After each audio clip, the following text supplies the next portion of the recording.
This channel does not promote any violent, harmful, or illegal activities. All content provided by this channel is meant for an educational purpose only. Cancer Healer Center, a new beginning. America থেকে ভারতীয়দের অমানবিকভাবে ফেরানোর প্রতিবাদ আজও বিরোধীদের বিক্ষোভে উত্তাল হতে পারে সংসদ। বিদেশমন্ত্রীর বিবৃতিতে খুশি নয় কংগ্রেস। এবার প্রধানমন্ত্রীর বিবৃতি দাবি করে মুলতবি প্রস্তাব কংগ্রেসের। হাতে শিকল, পায়ে বেড়ি পরিয়ে ভারতীয়দের ফেরানোর প্রতিবাদ। তবে বিষয়টি নতুন নয়, প্রতি বছরই এভাবেই ফেরানো হয়। সংসদে একথা বলেন বিদেশমন্ত্রী। আরও বিস্তারিত জানবো আমাদের সঙ্গে নয়াদিল্লি থেকে সহকর্মী জ্যোতির্ময় রয়েছেন। জ্যোতির্ময়, গতকাল বিদেশমন্ত্রী যে বিবৃতি দিলেন সেই বিবৃতিতে বিরোধীরা একেবারেই সন্তুষ্ট নয়।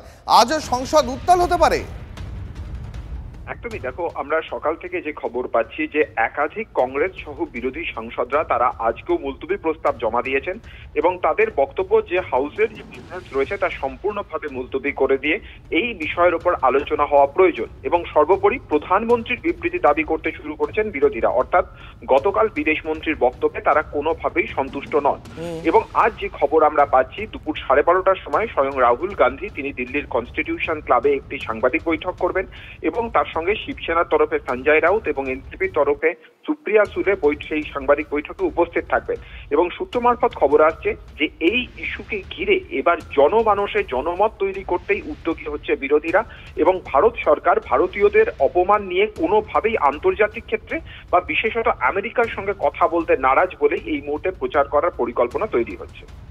একেবারে অনেক ধন্যবাদ তোমাকে জ্যোতির্ময়, অনেক ধন্যবাদ।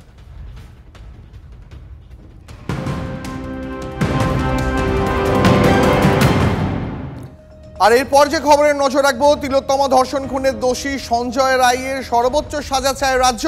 রাজ্যের এখতিয়ার নিয়ে প্রশ্ন তোলে সিবিআই। রাজ্যের আবেদন গ্রহণযোগ্য কিনা আজ রায় দেবে হাইকোর্ট। সঞ্জয়ের ফাঁসি চান না বলে রাজ্যের মামলায় জানিয়েছিলেন তিলোত্তমার পরিবারের আইনজীবী। এই নিয়েই কথা বলবো আমাদের সঙ্গে আমাদের সহকর্মী শ্রাবন্তী রয়েছেন। শ্রাবন্তী, আজ হাইকোর্টে তার মানে অত্যন্ত গুরুত্বপূর্ণ শুনানি হতে চলেছে।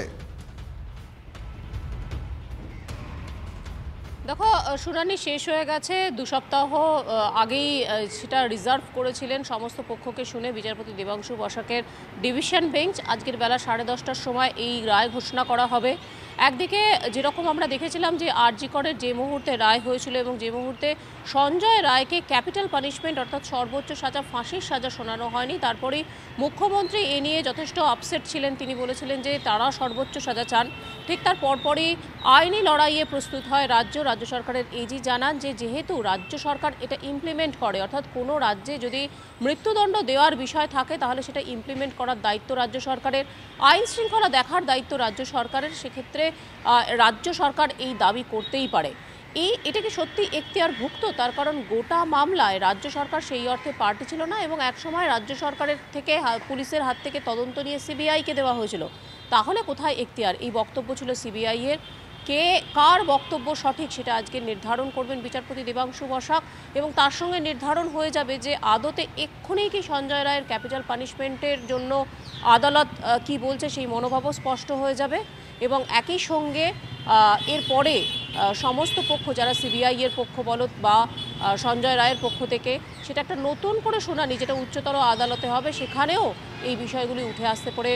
ফলে আজকের জাজমেন্ট অত্যন্ত গুরুত্বপূর্ণ বলে মনে করা হচ্ছে। একেবারে, এবং আজ নজর রাখতেই হচ্ছে হাইকোর্টের দিকে। নজর রাখো শ্রাবন্তী, তোমার সঙ্গে পরবর্তীতে আবার কথা হবে। তবে এর আগে তিলোত্তমার বাবা সঞ্জয় রায় অর্থাৎ যে মূল দোষী বলে এখনো পর্যন্ত চিহ্নিত, তার ফাঁসি না চাওয়ার আবেদন করেছিলেন। কি বলেছিলেন তিনি, শোনাবো। ওইটাই তো বললাম, আমাদের একটা তদন্তের যে সাক্ষ্য একটা মানিক আছে ওটাকে আমরা হারাতে চাইছি না, ওটা আমরা চাইছি পকেটে করে রাখতে। শুনানি হয়েছে, রাজ্য সরকার চেষ্টা করেছে যত রকম চেষ্টা করা যায় যে মামলায় টিকে থাকার জন্য। জানি না জজ সাহেব কী রায় দেবেন, সোমবার দিন রায় দেবেন। জজ সাহেব সব শুনেছেন। রাজ্য সরকারের পক্ষ থেকে মানে কি বলবো 200% চেষ্টা করা হয় যাতে মামলায় ওনার টিকে থাকতে পারে। ভালো করে বুঝতে হবে, এই অ্যাপিলটা ফাইল করেছে স্টেট, অ্যাপিলটা ফাইল করেছে সেন্ট্রাল ইনভেস্টিগেশন অথরিটি সিবিআই। তারা ক্যাপিটাল পানিশমেন্ট চেয়ে যখন অ্যাপিল করেছে তখন যে ট্রায়াল কোর্টের বিচারক তিনি অসন্তোষ প্রকাশ করেছেন তদন্ত নিয়ে। আমরাও অসন্তোষ প্রকাশ করছি দীর্ঘদিন ধরে তদন্ত নিয়ে। আমরা বলছি যারা মূল অপরাধী তারা এখনও ধরা পড়েনি। তাই আমরা বলছি যে এই মুহূর্তে এই অ্যাপিলে আমরা ক্যাপিটাল পানিশমেন্ট চাই না। আমরা চাই যারা মূল অপরাধী তারা ধরা পড়ুক, তাদের কড়া সাজা হোক।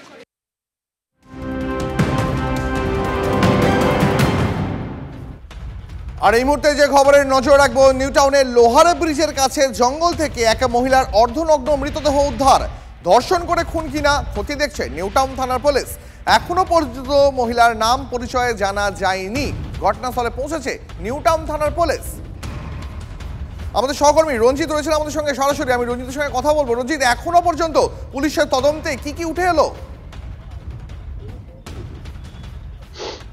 দেখো, এই মুহূর্তে কিন্তু ঘটনাস্থলে অর্থাৎ নিউ টাউন থানা এলাকায় লোহা ব্রিজের সামনে ঘটনাস্থলে কিন্তু বিধাননগর কমিশনের নিউ টাউন ডিভিশনের উচ্চপদস্থ আধিকারিকরা এবং ডিসি এবং এসিপি তারা এসছেন। এবং এই যে জঙ্গল, তোমাকে দ্বীপ একটু দেখাবার চেষ্টা করি, সংকীর্ণ রাস্তা, এইটুকু জায়গা থেকে কিন্তু বেশ অদূরে অর্থাৎ 30 থেকে 40 মিটার দূরে এই ঘন জঙ্গলের মধ্যে যুবতীর অর্ধনগ্ন অবস্থায় দেহ উদ্ধার ঘিরে যথেষ্ট পরিমাণে রহস্য ডানা বেঁধেছে।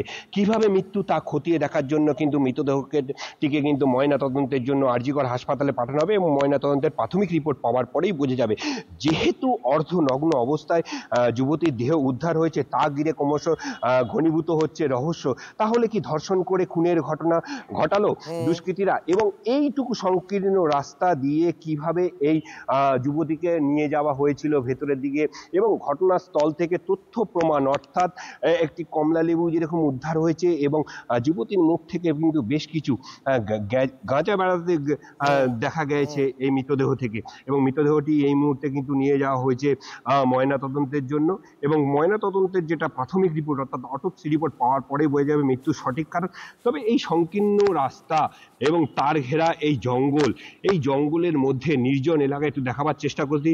পাশ দিয়ে বয়ে গেছে খাল এবং নির্জন রাস্তা থেকে এর ভেতরে কিভাবে নিয়ে গেল, যুবতীকে নিয়ে গেল, তা ঘিরে তৈরি হয়েছে রহস্য। এবং পাশাপাশি তোমাকে জানিয়ে রাখি যে যুবতীর এখনো নাম পরিচয় কিন্তু কিছুই পাওয়া যায়নি। এবং ঘটনাস্থলে এই মুহূর্তে বিধাননগর কমিশনারের উচ্চপদস্থ আধিকারিকরা ঘটনাস্থল থেকে কিন্তু তথ্য প্রমাণ কিছু সংগ্রহ করার চেষ্টা করছেন এবং ইতিমধ্যেই কিন্তু এই যুবতীর নাম পরিচয় জানার চেষ্টা করছেন নিউ টাউন থানার তদন্তকারী আধিকারিকেরা। একেবারেই রঞ্জিত, বুঝতে পেরেছি, নজর রাখো। অনেক ধন্যবাদ তোমাকে। ভিতরে তারাই প্রথমে দেখতে পেয়েছিল, তারা দেখতে পেয়ে খবর দিয়েছে, এই জন্য আমরাও দেখতে পেলাম। এখানে সবসময় থানার পুলিশ টহল দেয়, তার মাঝখানে কখন ঘটনাটা ঘটে গেছে হয়তো অনেক রাত্রি, ওটা অজানা কোনো এক ভদ্রমহিলা হবে, হয়তো এখানে এনে তাকে হয়তো ফেলে গেছে কেউ, সেটা আমাদের জানা নেই এখন। ব্রেকের পর ফিরে এলাম দমদার 10 নিয়ে। আর এবার যে খবরে নজর রাখবো, কর্মবিরতি নিয়ে দুভাগ টালিপাড়ার পরিচালকরা। কোণঠাসা পরিচালকরা। অধিকাংশ ধারাবাহিকের শুটিংয়ে কল টাইম দেওয়া হলো। চ্যানেল কর্তৃপক্ষ এবং প্রযোজকরা শুটিংয়ের পক্ষে। সকাল থেকেই শুটিং শুরুর তোড়জোড়, শুটিং বন্ধ করছেন না সিনেমার পরিচালকরাও। টলিপাড়ায় পরিচালকদের ঐক্যের অভাবে ছবিটা স্পষ্ট হয়ে গেল। আবার ফেডারেশনও তাদের জায়গায় অনড়। আজ গোটা বিষয়টিতে হস্তক্ষেপ করতে পারেন মন্ত্রী অরূপ বিশ্বাস। কর্মবিরতি নিয়ে দুভাগ টলিপাড়ার পরিচালকরা। কোণঠাসা পরিচালকদের একটা অংশ। একটা রাজ্যে যদি মুখ্যমন্ত্রীর কথা কেউ না শোনে, তখন পরিচালকরা কি ভাবে যে আমরা যাবো কোথায়? তার কথা অমান্য করে যখন এটা করা হচ্ছে, তখন পরিচালকরা এটা সিদ্ধান্ত নিয়েছেন। সংগঠনের মধ্যে গত 3-4 দিন ধরে দীর্ঘ মিটিং হয়েছে। তারা সিদ্ধান্ত নিয়েছেন যে আপাতত যতক্ষণ না অবধি তারা লিখিত গ্যারান্টি পাচ্ছেন যে কাউকে ব্ল্যাক লিস্ট করা যাবে না, এই দাবিগুলো না মেটা অবধি সমস্ত পরিচালকরা সিদ্ধান্ত নিয়েছেন যে কাল থেকে তারা ফ্লোর থেকে নিজেদের সরিয়ে নিচ্ছেন, প্রত্যাহার করছেন। সব লিখিত চাইছি এবং 3টে জিনিস। একটা হচ্ছে লিখিতভাবে জানাবে যে কোনোভাবেই কারুর কাজ বন্ধ করা হবে না, কাউকে কোনোভাবে লিখিত বা মৌখিকভাবে ব্ল্যাকলিস্ট করা যাবে না। এই যে 3 জন যাদের সমস্যা হয়েছে, সেই সমস্যার একেবারে লিখিতভাবে তার আমরা প্রতিকার চাই, যে তাদের কাজে আর কোনো অসুবিধা হবে না। আর ভবিষ্যতে যদি কারুকে নিয়ে কোনো সমস্যা হয়, তার সম্পর্কে তার গিল্ডকে বলা হবে এবং গিল্ড তারপরে আলোচনা করবে, কিন্তু শুটিং কোনোভাবে বন্ধ করা যাবে না। আজ সকালের ছবিটা দেখাবো আপনাদের টলিপাড়ার আজ সকালের ছবি, দাসানি স্টুডিওর ছবি। এই মুহূর্তে দেখতে পাচ্ছেন আপনারা কর্মবিরতি নিয়ে দুভাগ টলিপাড়ার পরিচালকরা। এই মুহূর্তে আপনারা দেখতে পাচ্ছেন দাসানি স্টুডিওয়ে আজকের ছবি।